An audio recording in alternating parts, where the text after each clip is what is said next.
Once again, good afternoon my dear students. So today I will be discussing the 5th unit in basic microeconomics, which is about consumer, producers, and efficiency of market. In the learning objectives, we have several things to understand regarding this lesson. So first is the definition of welfare economics. Tungkol saan ba yung welfare economics? Second is to understand the concept of consumer surplus and producer surplus. Third is define benevolent social planner. And fourth is evaluating market equilibrium. Now, just to give you a brief background mga anak regarding this lesson. So this is somehow related to the curves that we did on the midterms lessons. Kung naalala nyo pa yung demand curve, supply curve, meron pa rin siyang relationship dito. And in the application of this lesson, we will still be using those curves. But in other terminologies na. Kasi ang pagfo-focusan na natin ay tungkol sa consumer surplus and producer surplus. Now, but today, we will be tackling the concepts, ano yung mga terms na dapat yung maintindihan muna bago tayo mag-jump in dun sa application at tungkol saan yung welfare economics. No? Yun yung pag-aaralan natin today. So, this is a quick discussion lang since we will be just talking about some important terms under welfare economics and some important terms related to the application of consumer surplus and producer surplus. So, if you do have questions, I can entertain you on the latter part of our discussion. Ayan, so let's first dig in with the term welfare economics. Now, so sabi dito sa presentation that welfare economics is the study of how the allocation of resources affects economic well-being. The equilibrium of supply and demand in a market maximizes the total benefits received by buyers and sellers. Now, so when we talk about welfare in Tagalog, yun po ay kapakanan. No, pag pinag-uusapan natin yung salitang welfare, student welfare, ang pinag-uusapan po natin ay kapakanan. And in relation to the welfare economics term, it is the study on how all of the resources, all of the available resources that a country have should be allocated fairly and just para masaayos po yung kapakanan ng buong ekonomiya. Yung welfare economics po yung pag-aaral na kung saan ay ina-allocate natin ng fair and just yung resources na meron ng isang bansa para mapaayos ang kapakanan ng lahat ng tao sa isang bansa. So, sabi dun sa second statement, the equilibrium of supply and demand in a market maximizes the total benefits received by buyers and sellers. Or, in example is the right price. So, sinasabi dito na kapag pinag-uusapan natin yung welfare economics, we are dealing in both parties. We are talking about the ends of the consumers, which is us, and we are also talking about the ends of the marketers or the suppliers, which is the businesses. So, hindi lang natin tinitingnan yung kapakanan ng mga tao, ng individual na pangangailangan ng tao, bagkus tinitingnan din natin kung ano at paano maisasaayos ang aspeto ng mga nagtitinda o ng mga suppliers. So, yun po yung welfare economics. And to give you an example regarding welfare economics, sa Philippine government na meron tayo ngayon, there are lots of agencies, government agencies that handles the resources of our country. Hindi naman po lahat ng pondo natin ay nakalaan lang sa infrastructure. Hindi lang din naman po lahat ng pondo natin ay nakalaan sa edukasyon. Hindi rin naman lahat ay nakalaan lang sa health or sa Department of Health. But rather, hinahati natin yung budgets natin. Yan, sabi dyan, national budget. Hinahati natin yung ating national budget sa iba't ibang sektor para mapangalagaan natin yung mga pangangailangan ng mga tao in line with the context of the responsibilities handled by those agencies. So, yun po yung welfare economics. And the second term that we will be dealing on this lesson is the term right price. So, this is very easy to understand, no, yung term na to kasi from the word itself, right price, tamang presyo. So sabi dito, the price that balances the supply and demand is the best situation. It maximizes the total welfare both of producers and consumers. So when we talk about price, it deals about the amounts, no, of the commodities offered by the suppliers or the businesses, and also the commodities that are afforded to buy by the consumers. No, hindi naman natin agad masasabi na ang isang presyo ay tama. No, we can never tell that a commodity or a thing is in the right price. No, as long as there are policies and guidelines or even rules given by the government that this thing is in the right price. Now, for example, isa sa pinakamadaling example ng right price is yung term na SRP. Now, I do hope na you are all familiar with SRP. So, SRP stands for Suggested Retail Price. Kapag sinabi nating Suggested Retail Price, those are the amounts or the prices of the commodities that has been ruled, no, by the government to somehow ease the needs of the consumers and to give the benefits on the end of the suppliers. Na kapag sinabi natin na ang SRP ng isang Tang orange juice ay 20 pesos, sa end ng consumers, they should buy it at least 20 pesos lang din yung price. And on the end of the sellers, dapat mabenta nila yun sa halagang 20 pesos din. Whatever it is, the amount that they get that specific orange juice, kung nabili nila yun ng 14 pesos, kung sinabi ng SRP ay 20, may tutubuin silang 6 pesos. At sa end naman ng mga consumers, kapag may nagbenta naman na ang presyo ay 30 pesos, ay hindi naman tamang bilhin nila yun kasi ang sabi sa SRP ay 20 pesos lang ang selling price ng orange juice. So, sa mga ganong aspeto, we can say that a thing or a commodity is in the right price. No, but in reality, if we go to wet market, pumunta tayo sa mga palengke, ganyan, meron lang puhunan na tinatawag yung mga nagbebenta or yung mga tindera. May puhunan sila. Ibig sabihin, yun yung amount na kung saan ay na-garner nila or na-procure nila yung kanilang mga tinitinda. Tapos, tinutubuan nila ng konti, tsaka nila ibebenta sa market ng ganon. Ng specific price kung magkano nila ibebenta.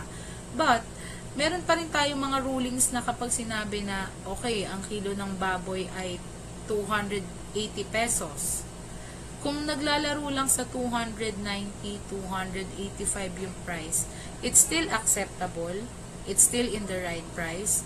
Pero, masasabi lang natin na overprice yung baboy kung sakaling ibenta nila yun ng 350 to 400 pesos per kilo. No, sa wet market.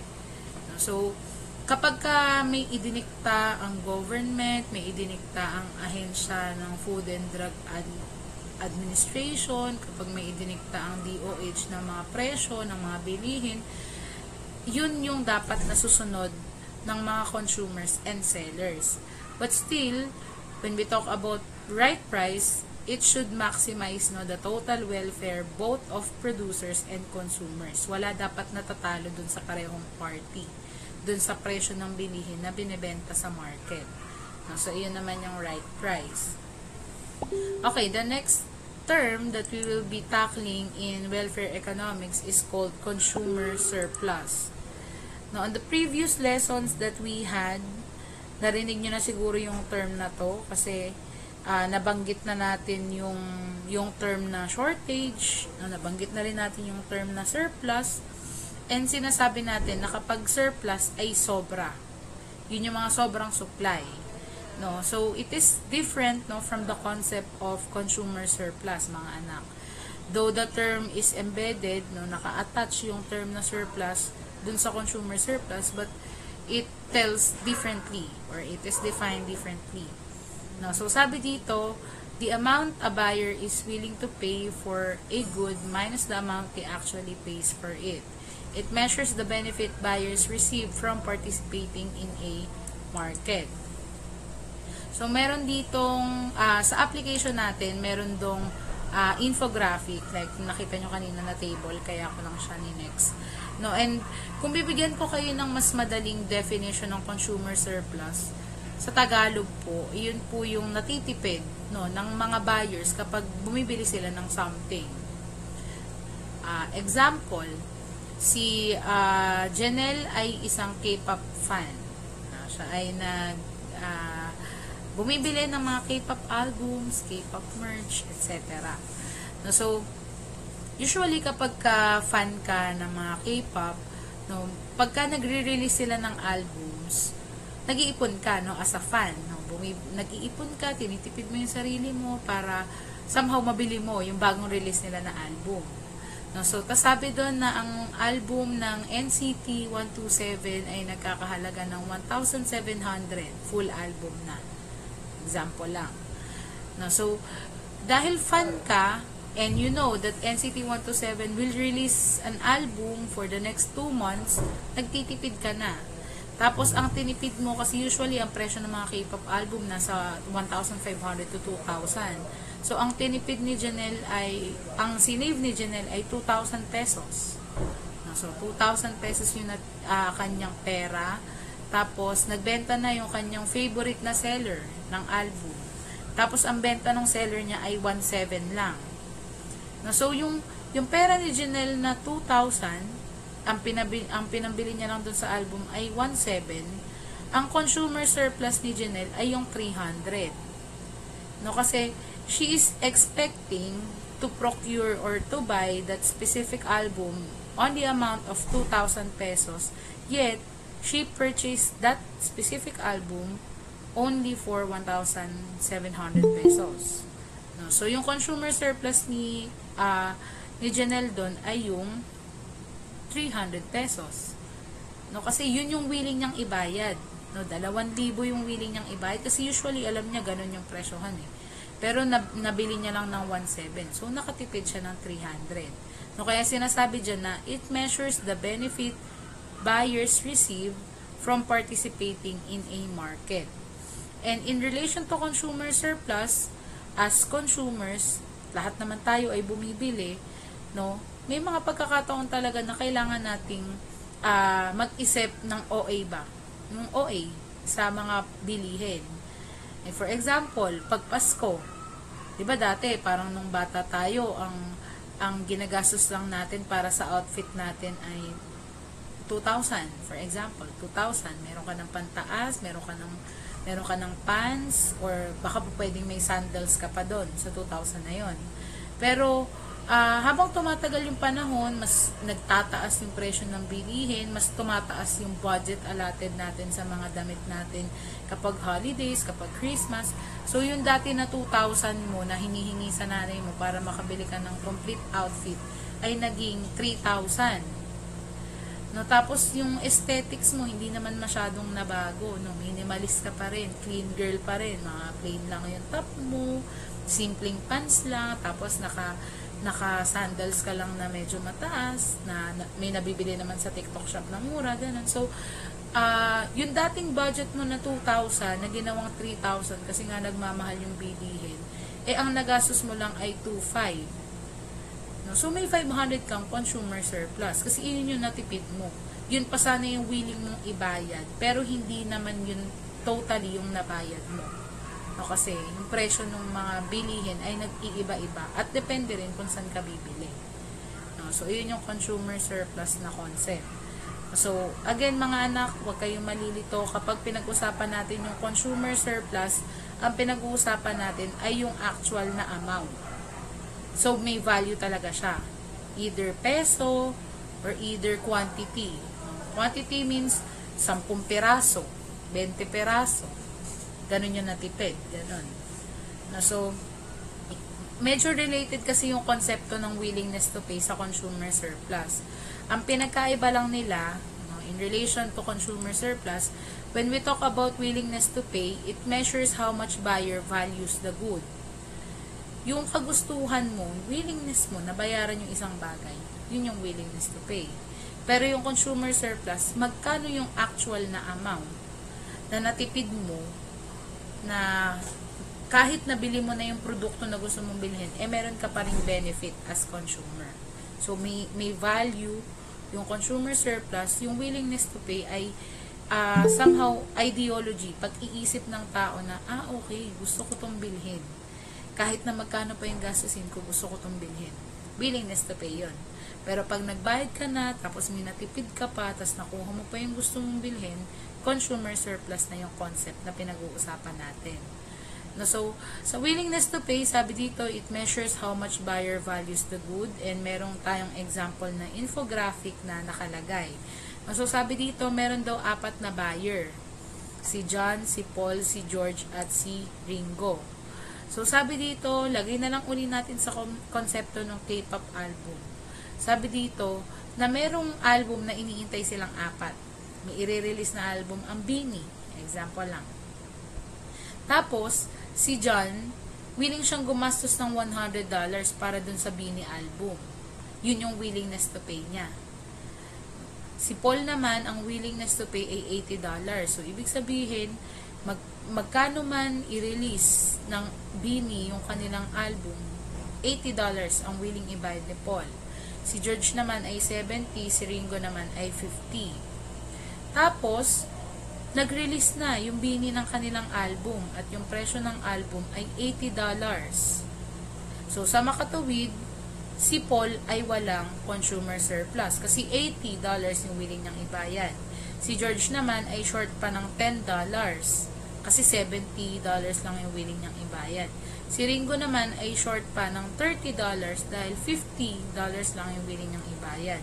Pero si John, na nag-alat ng $100 para dun sa BINI album at nagbayad lang ng $80, meron siyang consumer surplus na $20. Nakukuha po, you can react anything, heart, thumbs up, if nagigets naman po yung discussion. So, sa makatuwid, si John ay nakatipid ng $20. Kasi $80 lang yung presyo ng album. Pero $100 yung willing niyang ibayad. So, yun po yung willingness to pay. Yung idea na kung saan ay meron kang exact amount na nais ibayad para mabili yung something, tapos may naging sukli ka pa. Yun yung willingness to pay. Yan. So, somehow, related sa isa't isa yung willingness to pay and consumer surplus. Ang kinaibahan lang nila, si consumer surplus, ay yung presyo. Magkano yung natipid mo? Ano yung amount? Yung willingness to pay, yung measurement, na hanggang saan ka willing gumastos para lang makuha mo yung bagay na gusto mong bilhin. So, ayun po yung pinagkaiba nilang dalawa. Next is the producer surplus. So, tandaan nyo lang anak, sa consumer surplus, ang pinag-uusapan natin ay yung willingness to pay ng consumers. Siyempre, dahil consumer surplus yun, end ng mga consumers yung tinitingnan natin. So, in this time, sa producer surplus, perspective na ulit ng mga nagtitinda yung titingnan natin. No, so, sabi dito, when we talk about producer surplus, the total amount that a producer benefits from producing and selling a quantity of a good at a market price, the total revenue that a producer receives from selling goods minus the total cost of production equals the producer surplus. So, yung konsepto ng surplus dito sa welfare economics ay mahahalili natin siya sa mga natipid. No, so, kanina kung dun sa consumer surplus, magkano yung natipid mo after mong may bilhin na something, dito naman sa producer surplus, magkano yung kanilang naging benefit. Sabi dito, total amount that a producer benefit from producing and selling a quantity of a good at a market price. Magkano yung kanilang tinubo? Magkano yung kanilang kinita? Mas higit ba yung kinita nila kaysa dun sa kanilang nagastos or hindi? So, merong formula sa producer surplus na sabi dito, the total revenue minus the total cost of production is equals to producer surplus. No, kung sa madaling konsepto ng pagtitinda, kung nagtitinda ka ng pastillas, ang puhunan mo ay 200 pesos, tapos nakabenta ka at kinita mo ay 450 pesos, ang producer surplus doon ay 250. Kasi tinanggal mo na yung amount ng iyong puhunan doon sa amount na iyong kinita. So, yun po yung tinubo. Yun po yung tawag, producer surplus. And syempre, dahil nga pinag-uusapan natin yung welfare economics, hindi lang natin dapat titignan yung end ng mga consumers. No, kasi dapat fair and just yung kapakanan ng mga nagtitinda at bumibili. No, so kung dapat nakakatipid tayo bilang mga mamimili, dapat may kinikita rin naman yung end ng mga producers or ng mga suppliers. And yung tawag po dun sa tupo, no, na kanilang kinikita, pagkatapos ibawas yung kanilang naging puhunan, ay producer surplus. No? So, huwag kayong malilito, madali lang naman siyang intindihin. And, syempre, kung kanina sa consumer surplus, may tinatawag tayong willingness to pay, no, yun po yung amount, ay yun po yung measurement na kung saan ay willing magbayad, no, si consumer ng something, magkano yung willing niyang ibayad. Sa cost naman, sinasabi dito, the value everything a seller must give up to produce a good. Kung merong sinasacrifice, no, si consumer para mabili yung something, meron din namang sinasacrifice si producer para makapagtinda ng kanilang mga paninda. At ang tawag po dun ay cost. So, sa business, it is a known term. No? Medyo gasgas na yung term na cost. Nasabi natin, paminsan kapag cost yung pinag-uusapan, magkano yung gastos. Ano, gastos po sa Tagalog yung cost. Yung iba naman, expense yung tingin sa cost. No? Pare-pareho lang naman siya ng konsepto. Sa basic microeconomics, ang gamit po nating term ay cost, hindi po expense. No, so, balikan lang natin yung example ko kanina, nung sinasabi ko yun dun sa pastillas, nagtitinda ka ng pastillas. So, ang cost, no, yung dapat i-give up ni seller ay 200 pesos kasi yun po yung puhunan na kailangan ni seller para makapagbenta ng pastillas. Bibili siya ng condensed milk, bibili siya ng mga plastic wrap, bibili siya ng asukal, bibili siya ng toothpick kung kinakailangan. Yun yung cost, yung mga amount ng mga ingredients na gagamitin niya para makapag-produce siya ng panibagong good, which is yung pastillas. Ayun po yung cost. And sa inyo as business administration students, you should not be confused with how cost is defined in economics and how is cost defined in accounting. Magkaiba kasi yung mga terms na to. Pare-pareho lang siya na cost yung ginagamit, pero iba-iba yung definition niya. No, tandaan nyo lang, sa economics, kapag pinag-uusapan natin yung term na cost, ang pinag-uusapan natin ay magkano yung willing i-sacrifice, magkano yung i-give up ni seller para makapag-produce siya ng panibagong good. Sa Tagalog, magkano yung ipupuhunan ni seller, yung willing niyang itapon na pera para makapag-produce siya ng panibagong produkto. Yun po yung cost. Nagigets po ba, mga anak? Clear ba on your end? Yan. So, sabi ko sa inyo, maiksi lang to, parang patapos na ata ako.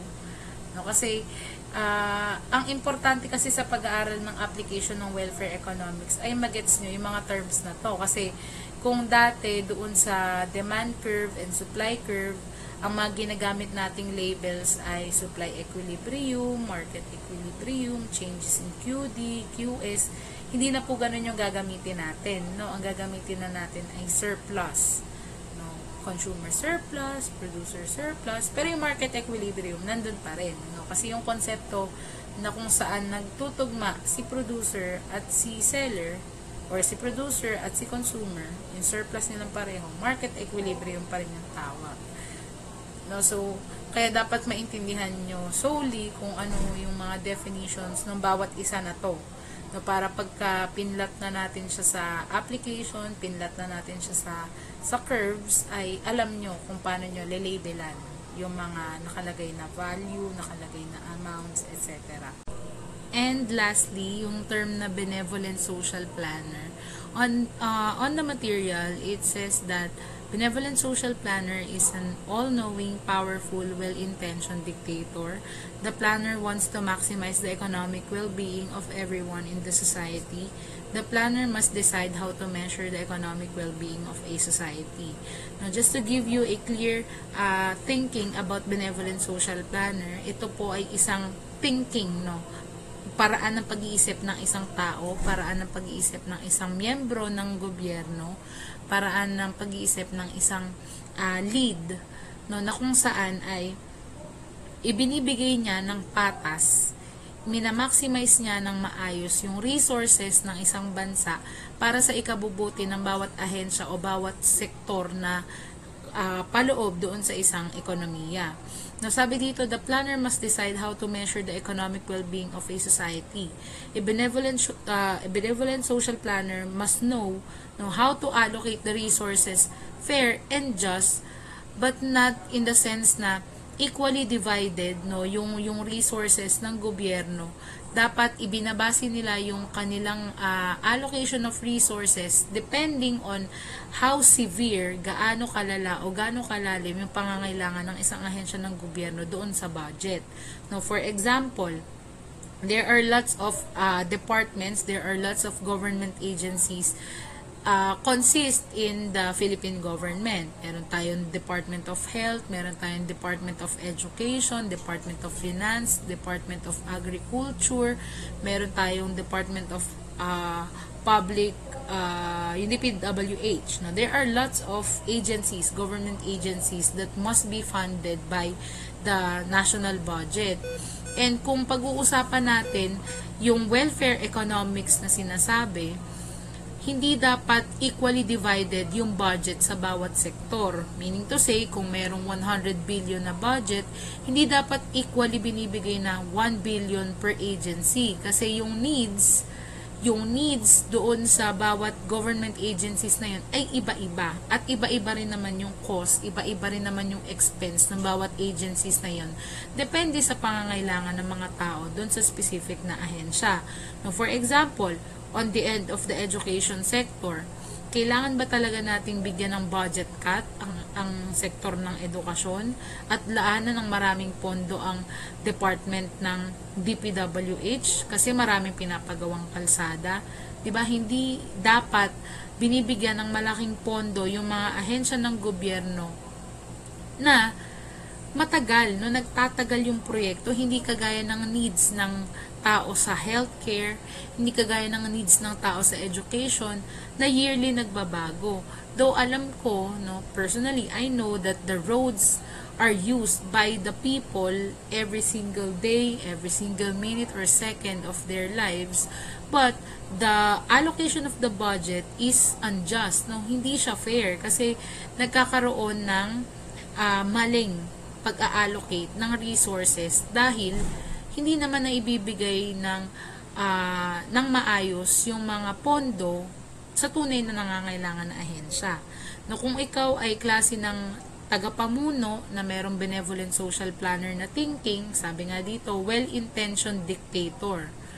Intentional mong ginagawang diktador ka dahil lahat ay alam mo, all-knowing. Lahat ay alam mo na kailangan ng budget ng DOH. Alam mo kailangan ng budget ng DepEd. Alam mo kailangan ng budget ng Department of Agriculture. So, might as well allocate the resources to those specific agencies and then somehow give, no, small amounts of budgets for those other agencies ng government.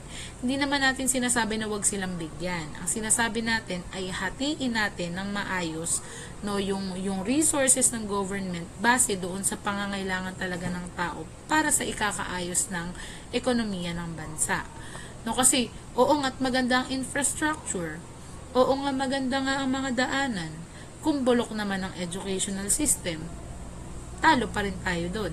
Wala pa rin tayong maayos na welfare economy nun. Or hindi pa rin natin matatawag na nasa maayos ang welfare ng mga citizens.